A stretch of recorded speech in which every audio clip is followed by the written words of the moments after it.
All right, everyone. So real quick before this episode of the podcast starts, I want to let you all know that this episode, I've spent like approximately the last week working on this particular episode because I've had to refilm it like 4 times until I finally got it. And that this episode has a video portion. As in, this episode has a filmed video portion to go on YouTube as well. So that's what took so long. I had to refilm the video portion and the whole thing as a whole several times because either the audio was too quiet, too loud, or other things.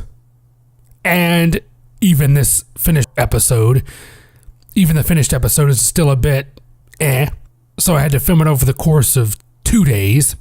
So the first bit of audio may sound different than the second bit of the episode, but oh well. So, with that being said, let's get on with the episode.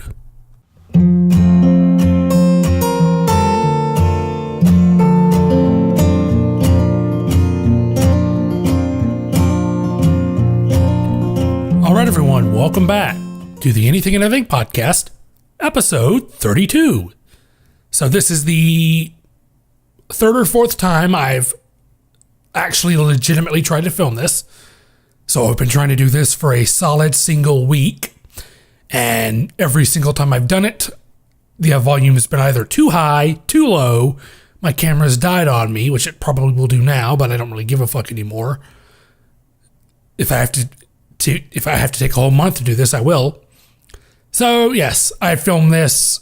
I filmed a 45-minute podcast every day for the last week, and I've got nothing usable because I don't know how to work I don't know what I'm doing. I don't know how to work my shit. It's complicated. So, at the risk of it happening again, let's just try to get started at least. So starting off, I watched the movie Detroit last night. As of the time of recording this, I watched it last night.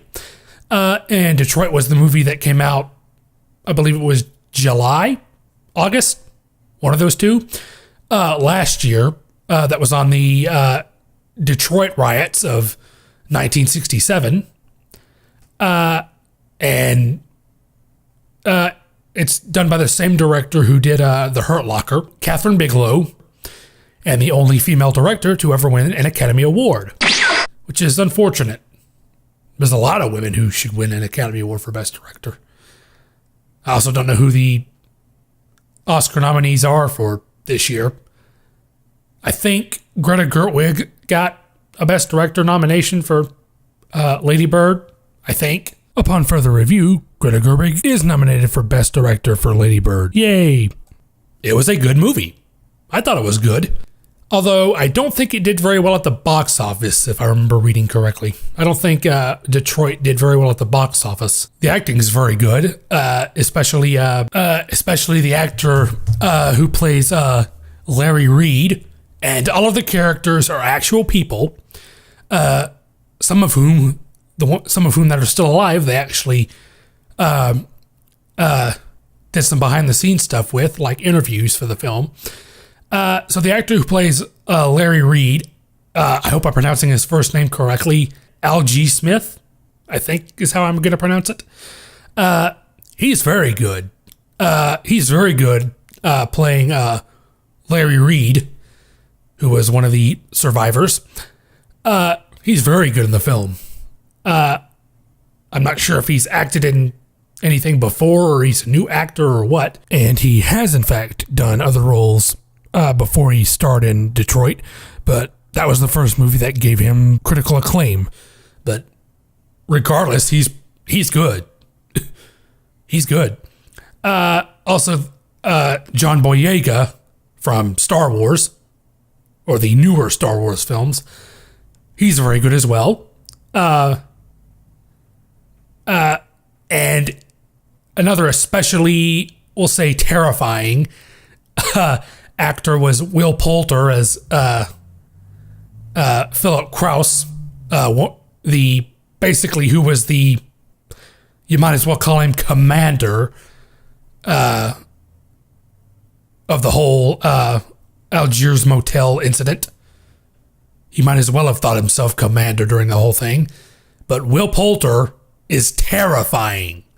Terrifying and good at the same time.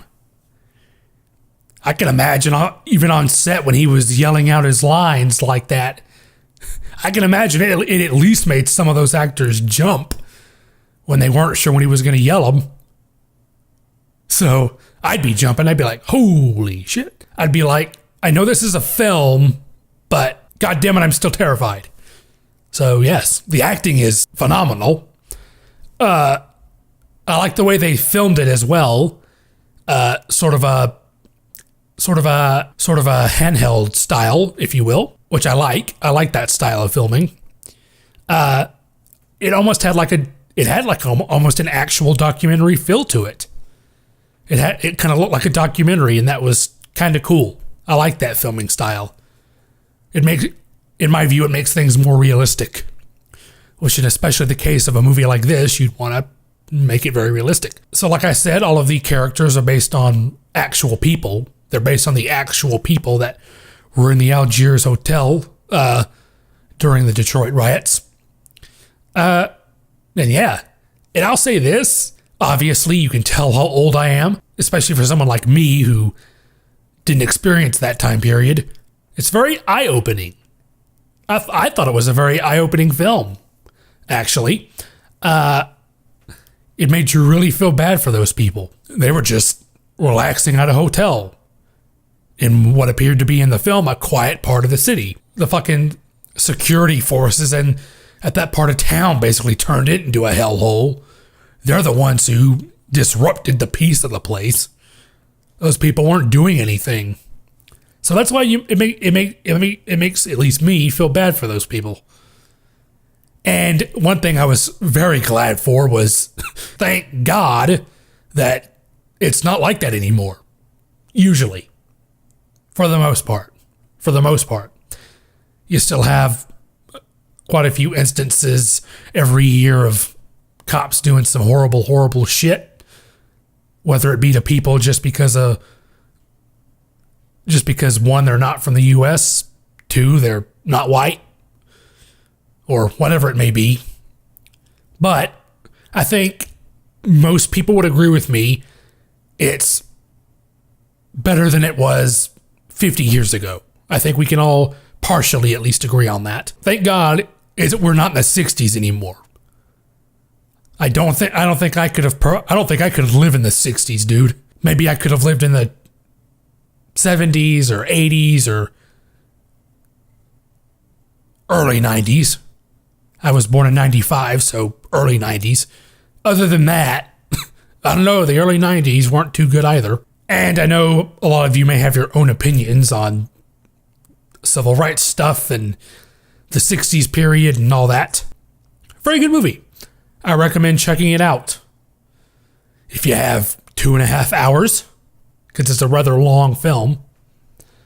So yes, for my second topic, I wanted to talk about something else that I saw on last Friday, not this coming Friday, but Friday of last week. So I had to go to the Alice Stevens Center at UAB, University of Alabama at Birmingham. For those of you listening who aren't in the state of Alabama, and even though UAB's mostly well renowned for its medical program, it also has a performing arts center, the Alice Stevens Center, which I went to Friday of last week for a college assignment that I had to do for a music appreciation class that I'm taking in college as part of the first stages of my degree. And going in, I thought it was going to be like a traditional orchestra, just a bunch of people playing boring ass classical music. And I was wrong. It actually wasn't that at all. So what it actually was so it was this who's basically a DJ named Kid Koala. He actually created a graphic novel way back in 2003 called Euphonia Must Fall, and what this was an adaptation of that but it was interesting the way they did it. So it wasn't some traditional orchestra. It was actually what they did was they had just the string quartet part of an orchestra. And what this was MMA adapted the graphic novel, as I said, but they did it like a live film kind of thing. So what I can only describe that in a way that makes sense as half play, half traditional film. So basically a live film. As in they had, I believe they said 6 cameras, 6 different cameras. I only have this one camera that I'm pointing at right now. I don't got 6 of them, I got 1. So they got more cameras than I do. So 6 cameras, something like 12 separate sets, 70 puppets, which according to Kid Koala himself, that's if you count the little tiny ones, like a live film. So I won't spoil anything, but I will say the basic plot. It involves this robot who is very slow and is apparently an old model robot who falls in love with this woman. Yes, I realize that might be a bit weird to some of you, but stay with me here. And he then tries to write a love song to win said woman's affections. So it's basically like a love story, like a romance film, like a kid-friendly version of a rom-com, basically. It was real fucking adorable. I liked it. I thought it was great. The way they did it was cool. The way they designed it was cool. And what's really amazing is, so they did this, the way they do it is they do, of course, obviously, since it's live, they only have one take to do it in to get everything correctly and not fuck up. Because if they fuck up, they can't go back and reshoot it because it's live. And apparently, I looked it up after the fact, and this same show has been going on for, I believe, the last 4 years. They started doing it in 2004. They started doing it in 2014, so 4 years ago. So I can see why it was flawless. They did it flawlessly. They didn't fuck up once. Of course, they've been doing it for 4 years straight, so they've had 4 years to perfect it. So yes. And I also like the lighting that they chose. So all of the sets and all of that, they're in a very gray color scheme, a very white, gray, black color scheme. Basically black and white, basically like black and white, monochrome, but a little bit different. And I like that. I thought it added to the production value very well. One of the main sets, one of the main city sets that they had was a rotating set, so that was pretty cool. And the way that they did the puppets, because the backgrounds and the puppets and everything are all the same color, but of course they still stand out. It almost looks like a computer animated film, but with puppets. The puppets just sort of look like they're 3D animated when they don't move and stuff. So yeah, the production value is great. It looks very well done. They pulled it off flawlessly. It was well worth the $10 that I paid, although I only paid $10 because I'm a college student, so I got a discount. I think regular tickets were $15, but that's still not that bad at all. I've gone to concerts that were $15, and if it ever comes to anywhere near any of you, look up Newphonia Must Fall and go check it out. Although I should warn you, you will have to wear dress clothes, maybe. Depends. If you're going with a specific college class, you might have to wear dress clothes, which I just wore a gray button up and some dress pants. But The next day. Okay, everyone, so I wanted to briefly talk on the topic of YouTube pranksters and or YouTube prank channels, although I'm going to make this much shorter than I had it in the other versions of this episode I tried to film. And you'll notice a change of shirt, and that's because I'm filming this the next day. Because I had shit to do and didn't have time to finish up filming yesterday.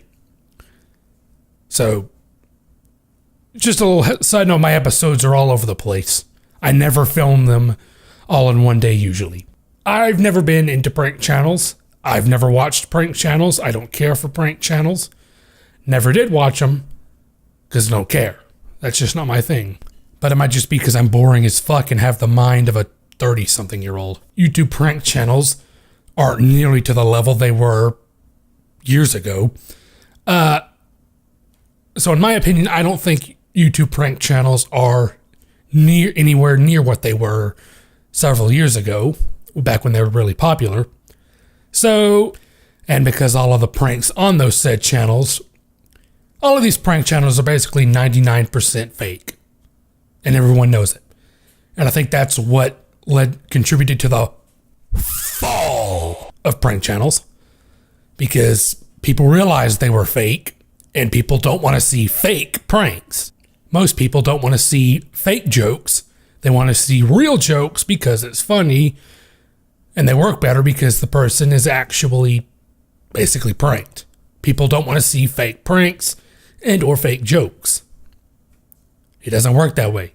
But there is a consequence because these channels aren't getting near what the views they were 2 or 3 years ago was. So now they're having to do more and more extreme shit to get basically clickbait views.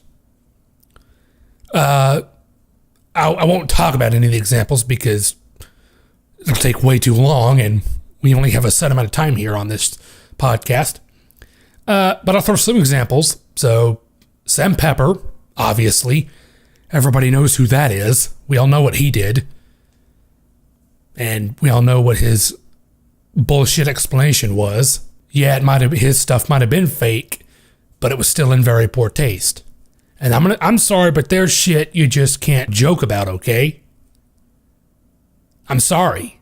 There are a few things you just don't joke about, like rape, harassment, which is basically what Sam Pepper does in that video, suicide pranks, which are personally the ones that piss me off the most because I have certain experiences with that issue. Kidnapping pranks, whether they be fake or real. Well, if they're real, then they're still illegal, but you know what I mean. Who else? The Bradbury brothers. If that one prank video they did was actually real, which I think it is, but who knows? And apparently one of the Bradbury brothers,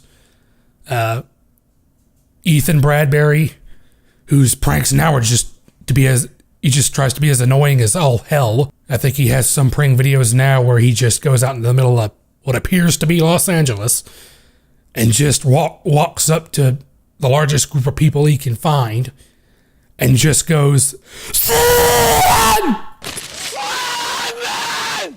ow, that hurt my chest and my back. I'm nauseous from that. Fuck. I just expelled all the air out of my lungs. Oh, that hurt. And it's a good thing it's only 1:30 in the afternoon right now. Most of these people are at work, so there's nobody around to hear me. So that's good. I picked a good time to do that joke. But seriously, that's literally how loud, that's what he does. I will put in a clip right here. Although that's as loud as I can possibly make myself, so. And there are some other examples. Who else? Who was it? SoFlo Antonio, I think was the guy's channel name. Of course, he got his channel deleted because he would steal people's videos and just post them to his own channel, which is literally theft, which is literally copyright and theft of at least theft of intellectual property. So yeah, they kicked him off for that. You can't literally take someone's entire video and just post it to your own channel. And then there are the pranks where people try to do stuff and shit goes real wrong. Like that couple from Florida where they tried to film themselves doing some stupid shit with a Desert Eagle pistol, which I might add is one of the most powerful handguns you can buy on Earth. As a matter of fact, can you even legally buy one? Can you legally buy a Desert Eagle? I think tried to do something where they were going to do a video where I think either one of the two of them were going to accidentally shoot themselves or pretend to shoot themselves or some kind of, or maybe I think it was some kind of record they tried to break or something. I don't fucking know it. I don't know. I just remember it being fucking stupid. So the girlfriend shot the boyfriend died, and now she is in prison for the rest of her life. And their infant daughter, and I can't remember how old these guys were. I'll have to look it up again. But their infant daughter now does not have a mother or father. So she basically ruined her life, her boyfriend's life, and her daughter's life. That daughter will never know her parents. I can only hope to God the daughter gets adopted to a not fucking mentally insane family and she grows up to not be as fucking stupid as her parents. So that's what I'm trying to get at. Pranks like those. Those are some of the examples of how far pranks are having to go nowadays in order to get views on YouTube or any kind of popularity and publicity, because people don't care about them anymore. And obviously these people aren't going to learn that they need to change up their content because people don't care about their pranks anymore. They need to do something other than pranks. So, with that being said, that'll do it for this episode of the podcast. And if you guys like this episode, you guys on SoundCloud can comment on the track, like the track, favorite the track, listen to the track 1,700 times exactly so I can get popularity. And you guys on YouTube can thumbs up the video, thumbs down the video, comment on the video, and I'll see you guys in next week's episode. See you guys.